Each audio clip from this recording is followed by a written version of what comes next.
STET जो 2011 के बाद आया है बहुत सारे सब्जेक्ट्स के लिए, 19 के बाद आया है, तो उसमें सरकार अपीयरिंग में फॉर्म भरने का मौका क्यों नहीं दे रही है? ये सवाल हमारा सरकार से है, खासकर नीतीश कुमार जी से है, क्योंकि 17 साल से वो मुख्यमंत्री है, तो जाहिर सी बात है उन्हीं से ज़्यादा मांग होगी। 4/8/2022 का यह आदेश है कि कोई स्टूडेंट अगर टीचर ट्रेनिंग कोर्स में एडमिशन ले लेते हैं तो उनको आप पात्रता परीक्षा से वंचित नहीं कर सकते। सीटेट जैसे होता है या अन्य जो पात्रता परीक्षा है उससे आप वंचित नहीं कर सकते। तो नीतीश कुमार जी से हमारा ये मांग है कि जब आप शिक्षक बहाली में, जो बीपीएससी शिक्षक बहाली अभी चल रही है, उसमें आप अपीयरिंग में, चाहे वो बीएड अपीयरिंग हो, डीएलएड अपीयरिंग हो या सीटेट अपीयरिंग हो, उसमें आपने फॉर्म भरने का मौका दिया। यानी कि जहां नौकरी मिलेगी वहां आपने अपीयरिंग में फॉर्म भरने का मौका दिया, लेकिन जहां सिर्फ पात्रता परीक्षा हो रही है वहां आप अपीयरिंग में फॉर्म भरने का मौका क्यों नहीं दे रहे हैं? इस सभी यूनिवर्सिटी में 2 साल का कोर्स 3 साल 2.5 साल में पूरा होता है, 3.5 साल में पूरा होता है। इसमें गलती किसका है? क्या बिहार के स्टूडेंट्स का गलती है? क्या बिहार के स्टूडेंट्स की ये मजबूरी है? क्या बिहार के स्टूडेंट्स का ये गुनाह है कि उन्होंने बिहार के यूनिवर्सिटी में एडमिशन लिया? खासकर मगध यूनिवर्सिटी का फोन आता है स्टूडेंट्स का, 5,000 रुपया मांग रहा है। ऐसे 4 महीना 5 महीना 1 साल भी लगा, ऐसे खुलेआम बोल रहे हैं मगध यूनिवर्सिटी वाले। तो सरकार क्यों नहीं इस पर कार्रवाई कर रही है? कि आपको इतनी हड़बड़ी क्यों है? सरकार 9 अगस्त को आप सुबह में नोटिफिकेशन जारी करते हैं, शाम से आप फॉर्म भरवाना शुरू करते हैं। 23 अगस्त को लास्ट डेट है और 24, 25, 26 को बिहार में शिक्षक बहाली चल रही है।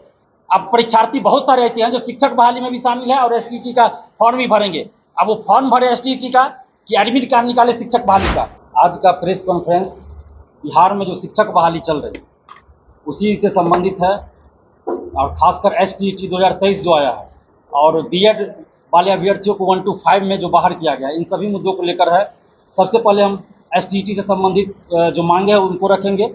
एसटीईटी बिहार में आर्ट्स विषय के लिए 11-12 के लिए 2011 के बाद आया है और कुछ सब्जेक्ट के लिए 19 के बाद साइंस का आया है, और इसमें अपीयरिंग में मौका नहीं दिया जा रहा है, जो कि बिल्कुल गलत है। एक तो हर साल एसटीईटी की बहाली नहीं आती है, और अभी जो आप लोग देखे होइएगा शिक्षक बहाली आई तो मंत्री जी ने क्या कहा, शिक्षा मंत्री जी ने, कि बिहार में योग्य अभ्यर्थी नहीं मिल रहे हैं इसलिए हम बिहार से बाहर के लोगों को मौका दे रहे हैं। लेकिन आप जब एसटीईटी का फॉर्म निकालते हैं, तो आप उसमें मौका ही नहीं दे रहे हैं स्टूडेंट्स को भरने का। तो फिर तो आप वही बात कहिएगा कि योग्य अभ्यर्थी नहीं मिले। एक तरफ आप यूनिवर्सिटी का जो आपका सेशन है वो लेट चलता है, मगध यूनिवर्सिटी हो, वीर कुंवर सिंह यूनिवर्सिटी हो, भीमराव अम्बेडकर यूनिवर्सिटी हो, सबका सेशन लेट चल रहा है। किसी का बीएड का फाइनल रिजल्ट पिछले साल आना चाहिए था, जून जुलाई में, अभी तक नहीं आया है। इसमें स्टूडेंट्स का क्या गलती, अभ्यर्थी का क्या गलती? और सबसे बड़ी बात, जो एनसीटीई है, जो शिक्षक पात्रता निर्धारित करती है, शिक्षक बहाली जो भी होता है उसका क्राइटेरिया वो बनाते हैं, तो सब चीज़ पे नज़र रखती है एनसीटीई, उसका गाइडलाइन है। एनसीटीई का वेबसाइट पे आप देख सकते हैं, ये आदेश है 4/8/2022 का ये आदेश है कि कोई स्टूडेंट अगर टीचर ट्रेनिंग कोर्स में एडमिशन ले लेते हैं तो उनको आप पात्रता परीक्षा से वंचित नहीं कर सकते। सीटेट जैसे होता है या अन्य जो पात्रता परीक्षा है उससे आप वंचित नहीं कर सकते। सीटेट साल में 2 बार होता है, साल में 2 बार सीटेट। उसमें लोग जो एडमिशन ले लिए बीएड में वो लोग भी फॉर्म भरते हैं सीटेट में, और यहाँ जब एसटीईटी आप हर साल नहीं निकाल रहे हैं, सीटेट 2 बार आता है, उसमें वो लोग फॉर्म भरते हैं जो बीएड में या डीएलएड में मान लीजिए एडमिशन ले लिए, अपीयरिंग में भी भरते हैं, और जो एडमिशन ले लिए वो भी भरते हैं। अपीयरिंग तो अलग चीज़ हो गया कि फाइनल ईयर में है, रिजल्ट आने वाला है, लेकिन जो एडमिशन ले लिए फर्स्ट ईयर में ही क्यों ना हो वो भी भरते हैं। और एसटीईटी जो 2011 के बाद आया है बहुत सारे सब्जेक्ट्स के लिए, 19 के बाद आया है, तो उसमें सरकार अपीयरिंग में फॉर्म भरने का मौका क्यों नहीं दे रही है?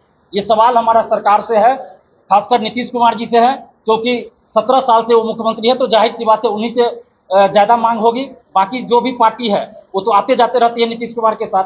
तो नीतीश कुमार जी से हमारा ये मांग है कि जब आप शिक्षक बहाली में, जो बीपीएससी शिक्षक बहाली अभी चल रही है, उसमें आप अपीयरिंग में, चाहे वो बीएड अपीयरिंग हो, डीएलएड अपीयरिंग हो या सीटेट अपीयरिंग हो, उसमें आपने फॉर्म भरने का मौका दिया। यानी कि जहां नौकरी मिलेगी वहां आपने अपीयरिंग में फॉर्म भरने का मौका दिया, लेकिन जहां सिर्फ पात्रता परीक्षा हो रही है वहां आप अपीयरिंग में फॉर्म भरने का मौका क्यों नहीं दे रहे हैं? जबकि एनसीटीई स्पष्ट कर चुकी है कि कोई अगर एडमिशन ले लेता है तो उसको आप सीटेट या कोई भी पात्रता परीक्षा से वंचित नहीं कर सकते। सुप्रीम कोर्ट का भी आदेश है इससे संबंधित, और एनसीटीई ने उसी का जिक्र किया है।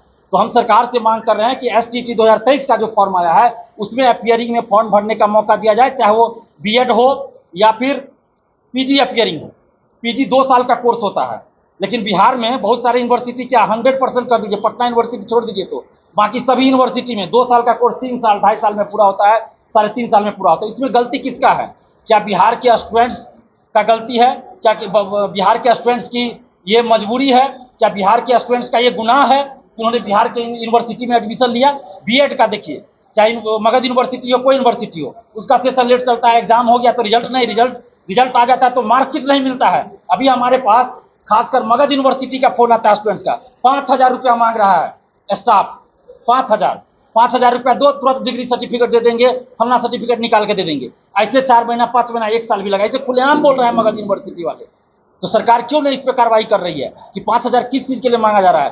तो हमारे जब आपका सेशन लेट चल रहा है, बीएड हो या पीजी हो सबका, तो क्यों नहीं आप अपियरिंग में फॉर्म भरने का मौका दे रहे हैं? इसलिए हम ये मांग कर रहे हैं सरकार से कि एसटीटी 2023 में अपियरिंग में और जो लोग एडमिशन ले चुके हैं उन सबको मौका दिया जाए, चाहे वो पीजी में हो या फिर बीएड हो, जैसा सीटेट में होता है। हम एक लाइन में मांग कर रहे हैं सरकार से कि जो सीटेट में होता है, जिस तरह से फॉर्म भरने दिया था उस तरह से आप एसटीटी 2023 में फॉर्म भरने का मौका दीजिए। दूसरी बात कि आपको इतनी हड़बड़ी क्यों है सरकार? 9 अगस्त को आप सुबह में नोटिफिकेशन जारी करते हैं, शाम से आप फॉर्म भरवाना शुरू करते हैं, 23 अगस्त को लास्ट डेट है और 24, 25, 26 को बिहार में शिक्षक बहाली चल रही है। अब परीक्षार्थी बहुत सारे ऐसे हैं जो शिक्षक बहाली में भी शामिल है और एसटीटी का फॉर्म भी भरेंगे। अब वो फॉर्म भरे एसटीटी का कि एडमिट कार्ड निकाले शिक्षक बहाली का, यानी कि सरकार की मंशा दिखा रही है कि क्या चाह रही है सरकार।